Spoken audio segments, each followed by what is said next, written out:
존경하는 최은남 의장님과 선배 동료 의원 여러분, 오승록 구청장님과 공무원 여러분, 그리고 언론인 여러분 안녕하십니까. 국민의힘 신동원 의원입니다.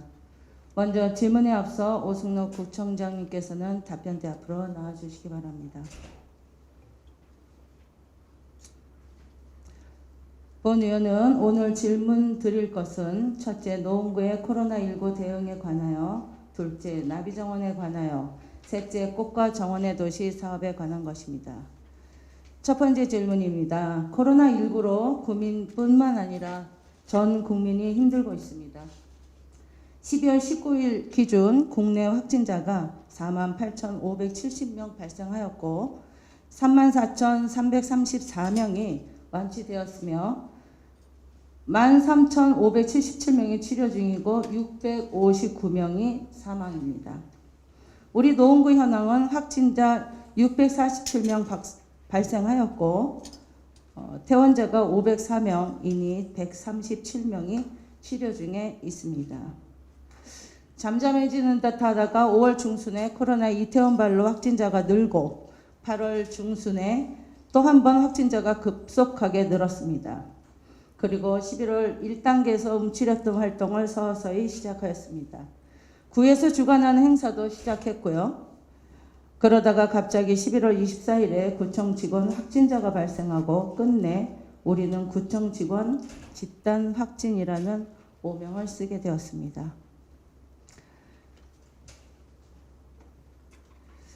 주민께서 병원을 가셨다가 코로나19 확진 장소에 다녀온 사람은 간호사에게 알려달라는 공고문에 제일 꼭대기에 노원구청이라고 쓰인 걸 보고 노원구 대망신이라며 본 의원에게 사진 전송을 하셨더라고요. 세브란스 재활병원입니다. 또한 타구에서는 안전에 대한 경각심을 말할 때 노원구청 직원 확진 사례를 들면서 한다고 하니 노원구 위상이 바닥으로 떨어지고 있습니다. 질문하겠습니다. 청장님, 구청 직원 확진자는 지금까지 몇 명입니까? 지금 14명 발생했습니다. 14명이요? 네. 16명 아니고요? 공익요원까지 포함하면 그렇죠. 네, 네, 16명이요. 직원이 확진이 되었으니까 가족의 가장 밀접 접촉자인데 네. 가족의 확진은 또 몇 명입니까? 합쳐서 제가 알기로는 26명까지, 그러니까 직원 가족 합쳐서 26명으로 알고 있습니다. 네네, 26명이요. 혹시 내방했던 주민은 그 가가오 연락해서 검사 받도록 하셨겠죠? 주민 중에 확진자는 있었습니까? 주민 중에는 없었고요. 네. 그다음에 그때 노원구청 확진자 소식을 저희가 전체 전화 문자로 알렸고 그 과정에서 구청에 내방하신 분들은 조금 이렇게 증상이 있거나 그러면 와서 선별검사에서 와서 검사를 받도록 그렇게 안내한 적이 있습니다. 네네. 저도 그거 들었습니다. 주민께서 구청을 왔다가 연락이 왔다고 그렇게 말씀하시더라고요. 검사하러 가신다고. 그 다음 직원 확진자가 집단으로 나오면서 세무이과가 마비가 되었습니다. 확진자 14명 이외의 직원들은 14일 동안 자가격리를 했고 다시 검사를 했을 때 다른 부서 2명 외에 추가로 양성 반응이 나온 직원이 있습니까? 없었습니다. 없었습니까? 네. 그리고 한 가지 본 의원이 이번 집단 감염 발생 후에 세무이과 포상금 내역에 대해서 자료 요청을 했는데 아직 오지 않았습니다. 이번 집단 감염이 사무실이 비좁아서 창문 3개밖에 없어서 환기 때문이라고 구민에게 알렸는데요. 세무이과에서 그 전에 워크숍 2번 다녀온 걸로 알고 있습니다. 이번 세무이과 확진과 워크숍이 연관이 있다고 생각하는데 청장님은 무관하다고 보십니까? 그건 역학조사관의 조사 결과였습니다. 제 판단이 아닙니다. 아닙니까? 예. 서울시 역학조사관이 조사해가지고 그렇게 결론을 내린 겁니다. 그러면 결국엔 그 비좁은 그 사무실 때문에 발생하면서 확진이 됐다고 그렇게 판단하시는 겁니까? 비좁은 사무실에서 마스크를 착용 안 한 게 결정적인 요인이었던 걸로 네. 그렇게 결과가 나왔습니다. 실내에서도 마스크를 썼어야 되는데 네. 실내에서 마스크 착용이 충분하지 못했다. 이게 원인으로 결론이 났습니다. 네, 실내 마스크 미착용으로 일어난 네, 일이다. 네. 그 말씀이시죠? 네. 청장님, 코로나19로 노원구 사망자는 몇 명입니까? 사망자까지는 아직 제가 파악을 못했어요. 파악을 못 하신 겁니까? 없다고 생각합니까? 주로 있습니다. 있는데 제가 있습니까? 주로 매일매일 확진자 발생에 워낙에 제가 계속 촉각을 곤두세우고 있어서 네. 매일 확진자를 알리는 문자를 전송하는데 사망자 소식이 한 번도 오지 않았습니다. 대외비로 의회에도 보고를 받지 않습니까? 그래서 본 의원이 파악을 했습니다. 9월 12일 247번, 9월 13일 148번, 10월 2일 281번 모두 3명으로 알고 있는데 구의원들도 그 모르는 추가 사망자가 더 있습니까? 그 이후? 아니 저도 이거는 좀 처음 봤기 때문에 좀 더 확인을 해봐야 되겠습니다. 네. 본 의원은 이 자료는 매일 보고해 주시는 그 자료에서 파악하고 있습니다. 네.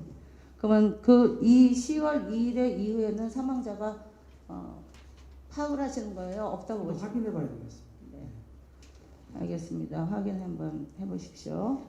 확진자 발생 문자 전송을 하는 것은 주민에게 주의와 경각심을 주는 것이라고 생각합니다.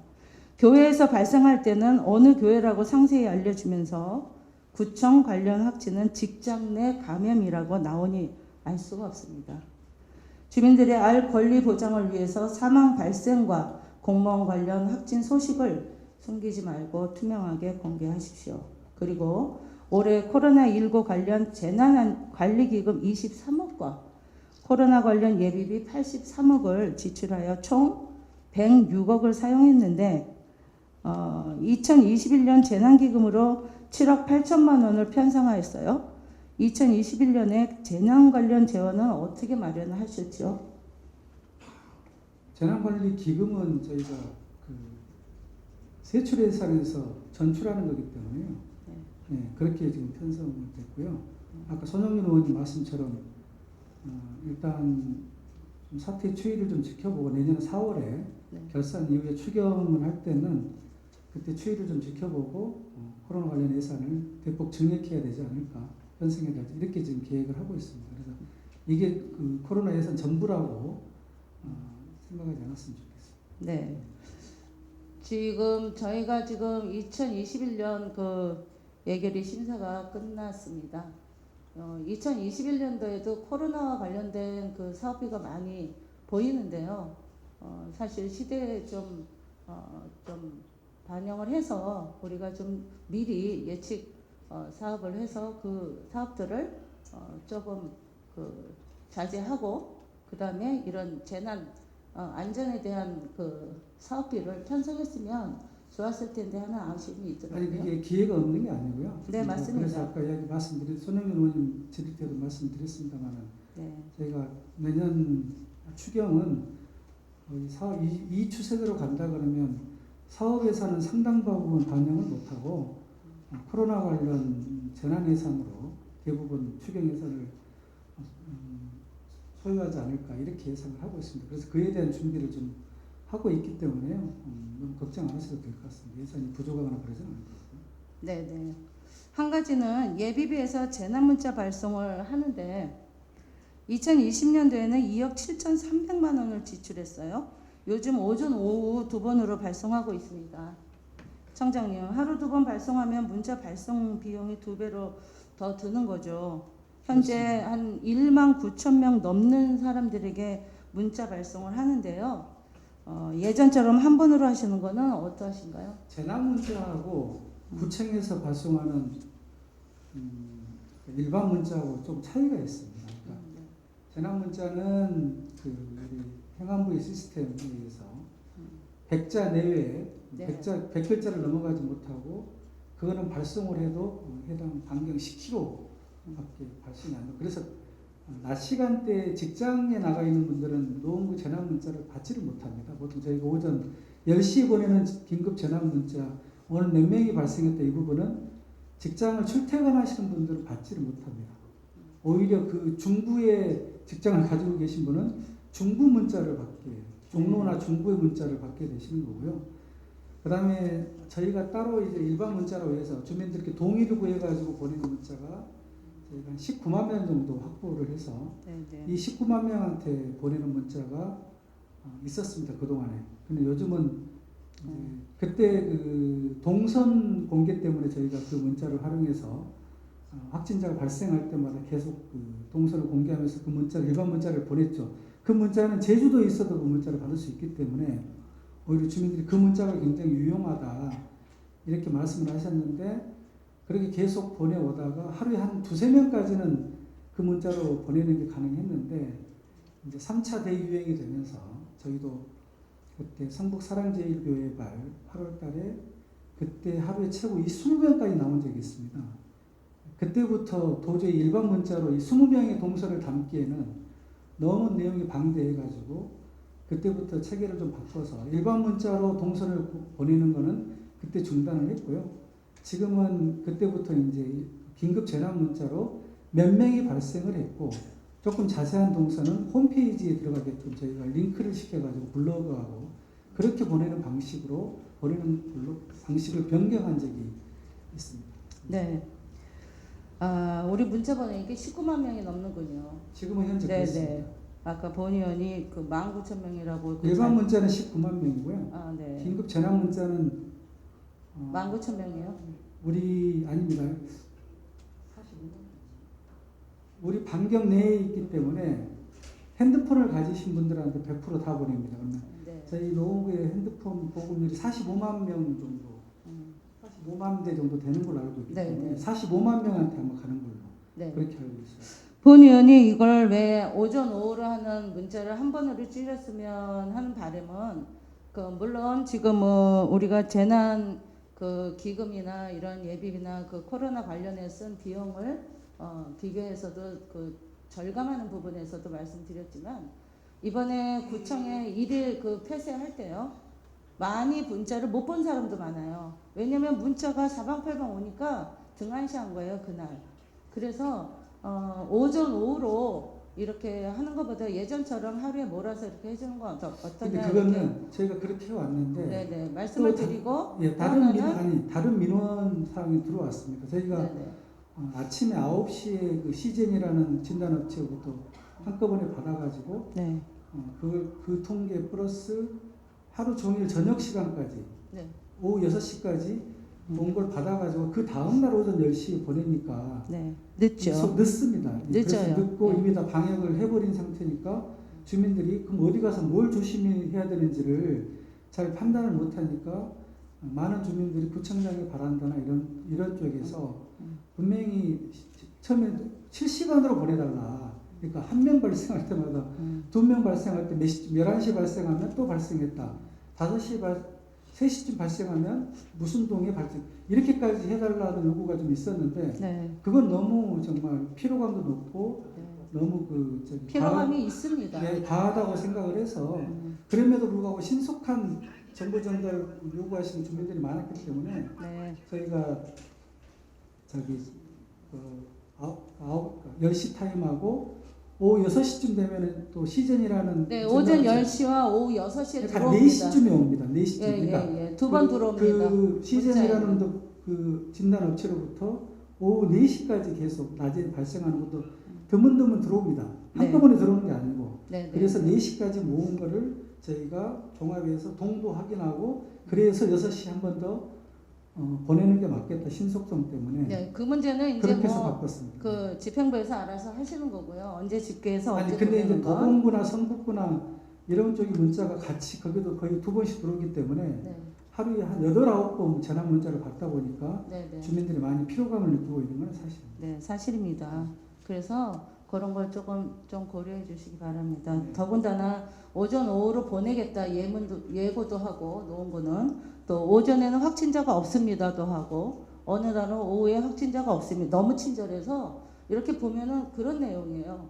그럴 때 이제 주민들은 없구나 할지 모르지만 이런 것까지 왜 보내냐라는 그런 민원도 또 저희도 받습니다. 다음 질문 넘어가겠습니다. 두 번째 질문입니다. 두 번째는 나비 정원에 대해서 질문하겠습니다. 청장님, 나비 정원에서 나비가 월 몇 마리가 생산된다고 3,000마리 정도 알고 있습니다. 그렇죠. 뭐 3,000마리를 모를 리가 없죠. 예산에 항상 3,000마리가 적혀 있습니다. 2019년 9월 개관하는 해부터 매해 월 나비 생산량이 3,000마리입니다. 역시 내년 예산에도 월 나비 생산량은 3,000마리입니다. 그러면 그에 준해 먹이 식물도 구매하고 있습니다. 나비 정원에 사계절 모두 다 가봤는데요. 막상 나비 정원에 나비가 별로 없습니다.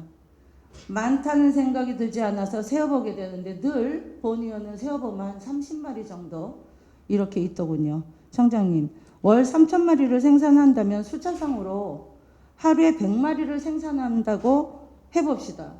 그럼 언제든지 가도 한 일주일 분량 한 700마리는 적어도 있어야 하는데 가보면 현실은 그렇지 않습니다. 아마 의원님보다 제가 더 많이 가보지 않았겠습니까? 글쎄요. 청장님이 아니, 방문했을 때는 한 몇 마리 정도 있었을까요? 주말에 일정한 동의를 하는 게요. 네. 아침에 이제 나비의 습성이라는 게 아침에 해가 떠서 오후 3시까지 주로 활동을 합니다. 맞습니다. 네, 그래서 3시 이후에 가면 또 많이 못 보게 되는 거고요. 네, 네. 다만 이제 그 나비 정원의 그 구조 자체가 그 예를 들면 오전에 가면은 그 해의 위치에 따라서 나비들이 천정 끝에 이렇게 올라가서 몰려 있는 근데 그런 경우가 많습니다. 그거는 태양의 위치에 따라서 움직이는 그런 부분이 있어가지고 오히려 이제 아이들이 걸어다니는 동선 주변에 나비가 있어야 되는데 천정에 올라가 있는 게 좀 한계가 돼서 그거는 제가 보기엔 처음에 애초에 설계를 할 때 그 부분까지 좀 면밀하게 고려를 안 한 부분이 좀 있다라는 생각을 좀 하고요. 네. 그래서 저희가 지금은 그런 나비들이 밑으로 좀 내려올 수 있도록 예를 들면 인공 꿀이라든가 이런 것들을 밑에 이렇게 많이 배치를 해서 지금은 이제 그런 그 인공 꿀 이런 주변에 나비들이 굉장히 많이 몰려 있습니다. 그래서 인공 꿀이나 뭐 그냥 우리가 생화에 있는 꿀은 그 나비로 우화가 됐을 때 나비가 먹는 식물이고요. 아니 식물이 아니라 예, 먹이들이고 애벌레로들이 먹는 거는 잎사귀를 먹는 그렇죠. 거예요. 근데 근데 지금 안쪽에 있습니다. 안쪽에. 예, 지금 이제 말씀하시는 거는 뭐 구체적으로 그 먹이 식물에 이렇게 들어간 건 아니고요. 제가 이제 자료를 요청하니까 청장님이 지금 그 자료를 다 보고 계시리라 생각을 하고 왜 나비가 안 보이느냐에 대해서 아니요, 나비는 그 온실 안에서 우리가 키우고 있지 않습니까? 그러면 나비는 지금 말씀하신 대로 오전부터 3시까지 이렇게 활동을 한다라고 보고 보통 이제 이 나비 정원이 개관하면서 유치원 아이들, 어린 아이들이 많이 이렇게 관람을 하러 왔습니다. 그러면은 어린이들이 아침부터 오는 게 아니고 활동을 하다가 그들도 점심을 먹고 오는 사례가 많아요. 그러니까 처음에 그 나비 관장님이 하는 말이 오후에 활동을 못하니까 나비에다가 이 나비 날갯짓에다가 분무기로 물을 뿌려준대요. 그래서 물이 무거워서 나비들이 앉아 있는 거예요. 그랬다가 이 날개가 좀 마르면 일어나서 오후에 활동할 수 있게 이렇게 한다라는 얘기도 들었습니다만 어린이집과 유치원이 네. 주로 오전에 많이 오고요. 오전에는 그나마 좀 나비들 활동이 네, 그래서 이제 오전에 관람을 좀 유도하는 것 같아요. 네, 그래도 네네. 어찌됐든 네, 지금 질문에 이제 겨울에 나비를 볼 수 있는 유일한 곳은 노원의 나비정원. 네, 질문에 들어가겠습니다.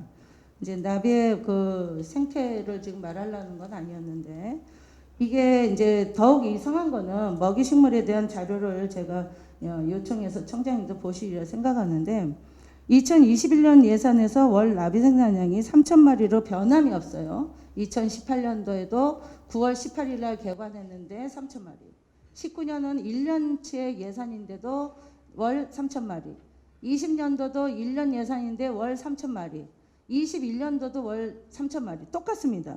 그런데 먹이식물 구매 예산은 변화가 많습니다. 어떻게 변화했는지 보여드릴게요. 2018년도에는 6천만 원. 이거는 먹이식물이에요. 이거는 먹이식물이라고 여기서 제가 말씀드린 거는 애벌레들이 먹는 거예요. 잎사귀들. 그래서 2016년에는 6천만 원, 2018년도에 6천만 원, 19년에는 6,700만 원, 그 다음에 이제 올해 2020년도에 1억 2,600만 원, 2년 만에 2배가 증가합니다. 물론 3차 추경 3천만 원 포함해서 2020년도에 3차 추경에는 재료비가 1억 1,200만 원 중 1억 집행해서 집행률이 90%라고 보고하면서 3차 추경에 3천만 원을 받아갔는데요. 이 3천만 원의 그 산출 내역은 한 달에 먹이의 재료비가 1,000만 원씩 12, 3개월분입니다. 그래서 도합 1억 2,600만 원이 나비가 월 3,000마리로 계산했을 때 12달에 먹이 식물의 값이에요. 청장님, 2020년에 나비 생산량에 비해 먹이 식물이 재료비가 왜 이렇게 늘었다고 생각합니까?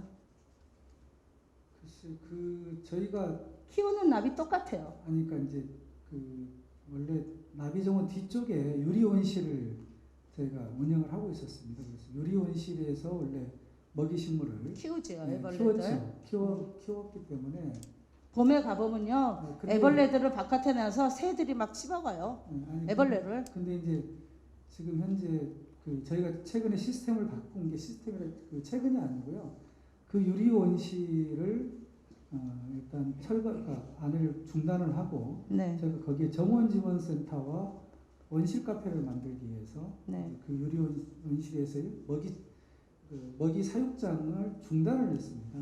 그러면서 그거를 외부에서 이제 먹이 식물을 들여오는 걸로 그렇게 시스템이 바뀌는 과정에서 금액이 늘어난 거 아닌가 이렇게 생각합니다. 이 내용이 지금 한 시간에 제가 3가지를 하는 거라 사실 이 자료를 보면서 나비 정원만 한 가지 할 걸 후회했습니다. 사실 지금 자료에 아주 디테일한 걸 여기서 다 말할 수가 없는데요. 자료도 엄청나게 지금 엉망입니다.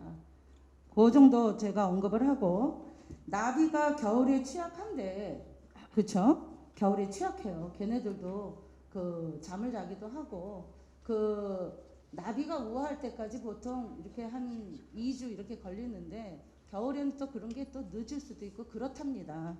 그래서 겨울 동안은 휴가 나는 게 어떠신지. 아니 그래서 저희가 나비도 여러 종류가 있는데요. 네. 월동이 필요한 나비가 있고 네, 맞습니다. 월동이 필요치 않은 나비들이 있기 때문에 그래서 저희가 여러 가지 호랑나비과라든가 흰나비과, 네발나비과 이 세 종류의 나비들 한 10종류를 저희가 들여오는데 주로 월동이 필요 없는 그런 나비들을 저희가 부화시켜서 하기 때문에 겨울에도 활동이 있는 그런 나비 위주로 저희가 겨울에는 저희가 운영을 하기 때문에 휴관까지 할 정도는 아닌 것 같습니다. 뭐 딴 때보다는 겨울이 더 나비를 볼 수가 없으니까 아니, 월동을 그런 필요 없는 제안을 나비니까요. 한번 드리는 겁니다. 잠시 후에 이제 그 사업비로 보면 정말 심각하게 생각해 볼 문제입니다. 또한 2020년 먹이식물 재료비가 9,600만 원인데 올해와 별반 다르지 않지 않습니까?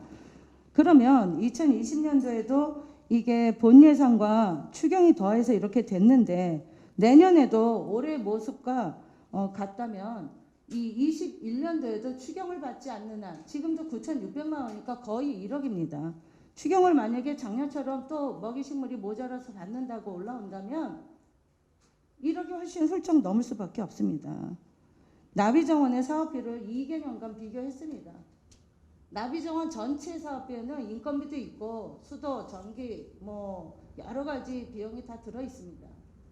2020년도에 사업비가 4억 3,400만 원이었는데 2021년도에 사업비가 5억 4천만 원입니다. 무려 20년에서 21년도에 전체 예산도 1억 600만 원이 증가했어요. 너무 과다하다고 보고요. 전체 사업비가 과다하게 책정 걸로 보이니까 신중하게 점검해 주시기 바랍니다. 그리고 관련 자료를 요청해서 받아보니까 매우 허술합니다. 구의원이 먹이식물 입고 일에 검소하는 상황이 발생하지 않도록 해 주십시오. 그런데 예산이 좀 올해 그리고 내년 드는 거는 아까 말씀하셨지만 우리 수도요금이 좀 많이 들어가 있습니다. 예? 수도요금. 수도요금이 이렇습니다. 전기요금은 매달 200만 원씩이었고요. 1200. 수도요금은 100만 원씩이었어요. 그러면 1200이고 얘가 2400이었는데 수도요금은 18년도, 19년도, 20년도는 다 월 100만 원이에요. 그런데 21년도에는 수도요금이 200만 원 올랐어요. 그러니까 제가 지금 보면은 그 수도요금과 전기요금과 또는 이 먹이식물과 여러 가지 뭐 다른 제반 그 상세 내역을 지금 볼 시간이 없었어요. 그래서 그것은 다음에 다시 한번 이 끝난 후에 그거는 다시 이제 보겠습니다. 조금 좀 이렇게 그걸 고려하셔야 될 게 어찌됐든 그 바닥 분수하고요. 올해 수도요금이 많이 들어갈 수밖에 없었던 게 네. 철쭉동산이 올해 처음으로 꽃이 피었고요. 네. 그걸 지나고 나서 여러 가지 보식하는 과정에서 굉장히 많은 물이 필요했고 특히 올해도 가물었었고요. 그래서 저희가 수시로 그때 철쭉동산까지 이 물을 주면서 그 과정에서 올해 수도요금이 상당히 많이 증가됐고요. 내년에도 그럴 가능성이 큽니다. 지금 저희가 올해 철쭉동산을 새롭게 보식을 하긴 했는데 내년에 꽃 피는 상황을 보고 또 뭐 좀 자리를 못 잡거나 좀 시들한 것들은 또 솎아내고 다시 또 심고 이런 과정에서 또 물이 많이 들어가기 때문에 그런 부분까지 하다 보니까 예산이 좀 많이 늘었다고. 네, 그런 뭐 자세한 부분은 또 끝나고 본연이 살펴보도록 하겠습니다. 시간이 조금 여유가 있어요. 제가 지금 1시간을 3개로 나눠서 빨리빨리 진행했는데 한 가지만 더 여쭤보겠습니다. 우리가 모든 계약을 할 때 계약서 작성은 얼마 이상 거래를 해야 합니까? 계약서 작성이요. 수유계약을 이야기합니까? 공개 네, 경쟁 입찰 이런. 네, 뭐 다 포함해서죠. 계약서 모든 우리가 거래를 할 땐 계약서를 작성하잖아요. 네. 그러면 계약서 작성을 해야 되는 한도는 얼마라고 생각하세요? 수의계약은 하여튼 여성기업은 뭐 5천까지고 수의계약. 그거는 이제 일반 수의계약에 대한 한도액을 말하는 거고요. 거고요. 수의계약이에요, 청장님. 네. 보통 수의계약은 2천만 원에 하고 여성기업, 장애인기업, 사회적 기업은 5천만 원 미만인데요. 이걸 여쭤보는 게 아니고 계약서. 예를 들어 내가 1,000만 원짜리 물건을 산다. 계약서를 적어야 되죠. 네. 그러면 뭐 500만 원짜리를 산다. 계약서 적죠. 여기에 한도가 얼마입니까? 계약서를 적어서 계약서에 관계를 해야 되는 한도가 얼마입니까? 질문의 취지에서 잘 이해. 말씀하세요. 기획재정국장님 한번 말씀해 보세요. 아니, 이거를 모르시면 안 되는데.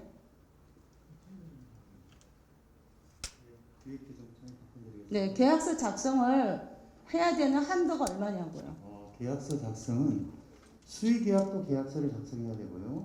그 다음에 공개 경쟁 입찰 금액에 관계없이 계약서를 작성해서 즉 모든 것은 다 계약서를 작성하도록 되어 있습니다. 그럼 100만 원짜리 사도 계약서를 작성하십니까? 계약서 작성합니다. 네, 알겠습니다. 들어가십시오. 계약서 작성은 한도가 300만 원으로 본인 의원은 알고 있습니다. 300만 원. 300만 원의 이상에 대한 그 거래를 할 때는 계약서를 작성해야 합니다. 300만 원 이상. 그리고 또 한 가지는 우리가 그 구청에 계약 그 대장이 있지 않습니까, 청장님? 네. 계약 대장은 반드시 기록을 해야 되죠. 당연히. 예, 그러면 이 전문가의 계약팀에 그렇죠. 당연히 있습니다. 예. 제가 지금 시간이 남아서 잠깐 이거를 언급한 건데 제가 지금 그 18년부터 20년까지 한 10가지, 13가지를 그 먹이식물, 보식식물에 관한 13가지의 자료를 받았는데요. 계약대장은 엑셀로 다 이렇게 정리를 하고 있지 않습니까? 그렇죠? 그러면 지나간 거 18년부터 20년까지 계약 관계를 빼오면 되는데 계약대장에 3개 가져왔어요. 3개. 어떤 거에 나비정원에 대한. 그렇죠. 먹이식물. 3개 가져온 계약대장에 있는 것 외에는 300만 원 이하여야 되잖아요. 200만 원이든지 150만 원이라든지. 그런데 그 나머지 그냥 일반 지출된 그 지출 자료를 가져오니까 계약대장에 없다는 그 지출 내역이 1,997만 원, 1,896만 원, 1,000만 원대가 없습니다. 그래서 이 자료가 굉장히 문제가 있다고 보지만 지금 시간상 제가 준비한 게 이렇게 3가지라 그거는 언급 못 하고요. 확인하고 점검하겠습니다. 좋습니다. 네. 그래서 다시 나중에 자료 제출을 하겠습니다. 다음에 세 번째입니다. 세 번째 질문입니다. 꽃과 정원의 도시 사업에 관하여 하겠습니다. 2019년에는 공원 재생 사업과 공원 내 휴가든 사업이 있었습니다.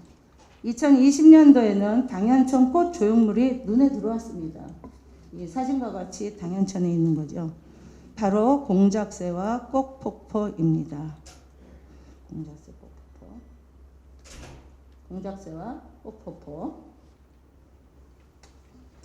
공작새를 만든 사람이 이 작품을 구상하고 만들기까지 너무 고생했다고 하는 이야기를 들었습니다. 뭐든 창작은 어렵다고 합니다. 그런데 본의원은 당연천 꽃폭포를 보고는 너무 감탄을 했습니다. 정말 아이디어가 좋다고 생각했죠.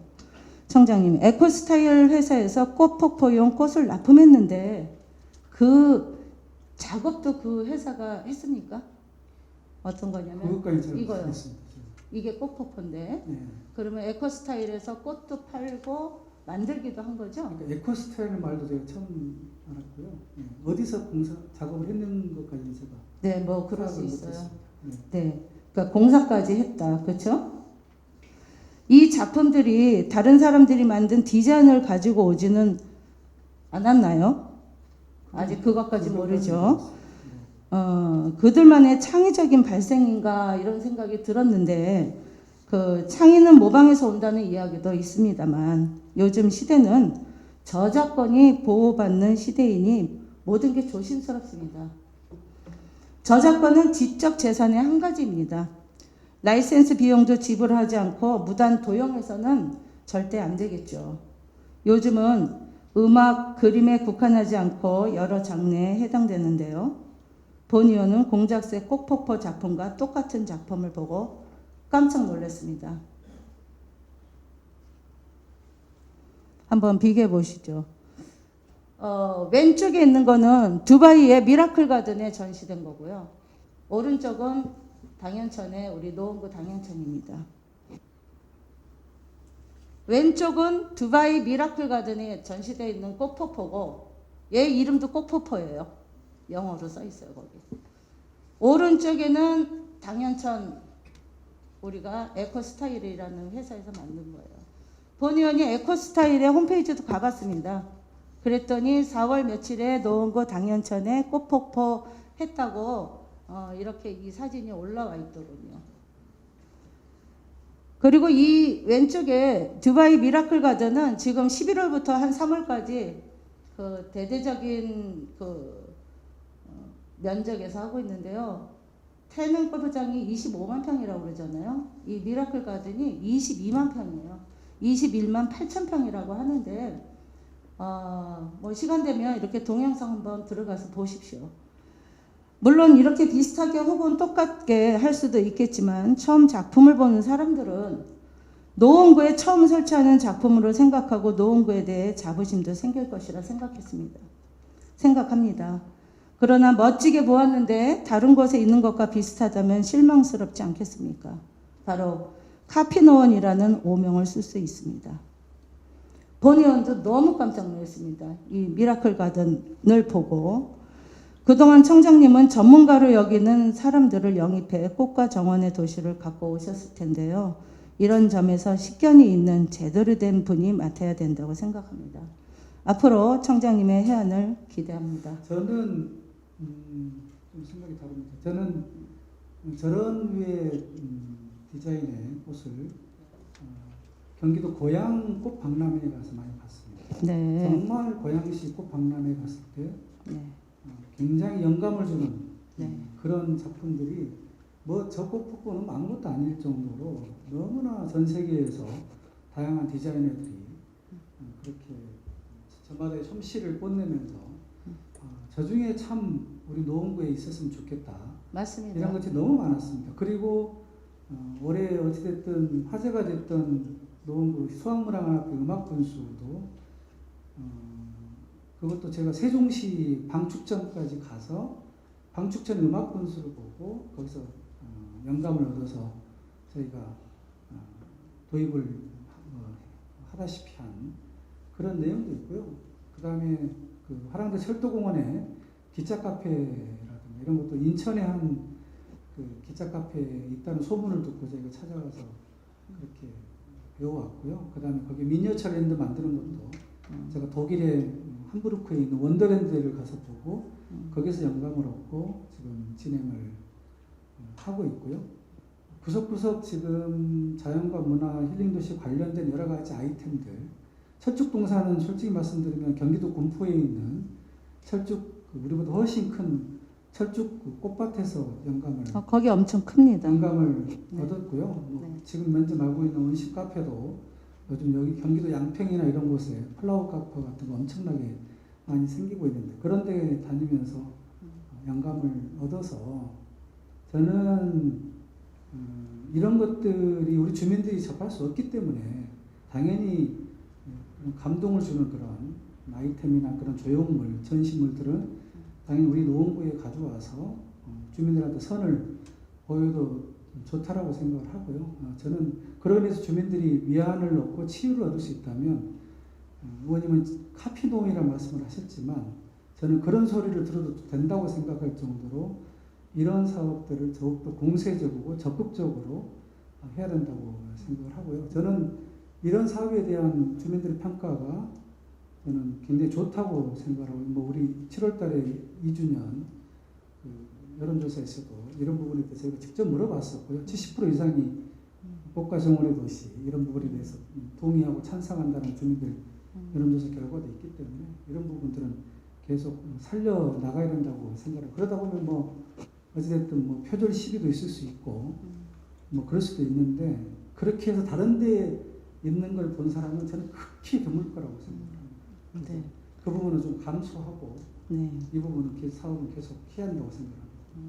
요즘에 이제 국제도시 아닙니까? 지금 코로나로 지금 모든 사람이 발이 묶여 있지만 대부분이 이제 해외를 그냥 뭐 어디라고 한 장소를 정해지지 않았어요. 다니는 곳이 배낭여행도 있고 가정여행도 있고 우리가 두바이에 가서 이런 미라클 가든을 뭐 안 가보리라고 생각할 수 없습니다. 노원에 53만 인구가 사는데 그러면 이 회사는 어떻게 뭐 자기네가 창작물인지 뭐 모방인지 모르겠습니다.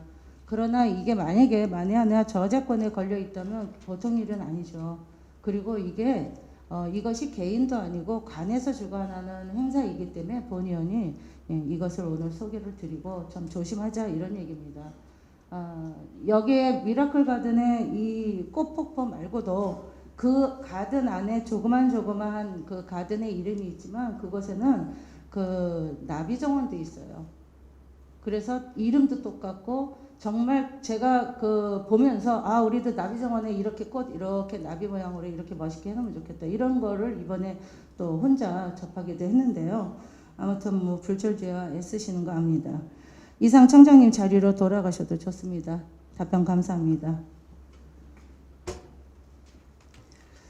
앞으로 집행부는 코로나19에 관련하여 주민의 알 권리를 보장하고 경각심을 불러일으키기 위해서 신속하게 있는 정보 그대로 전달해 주십시오.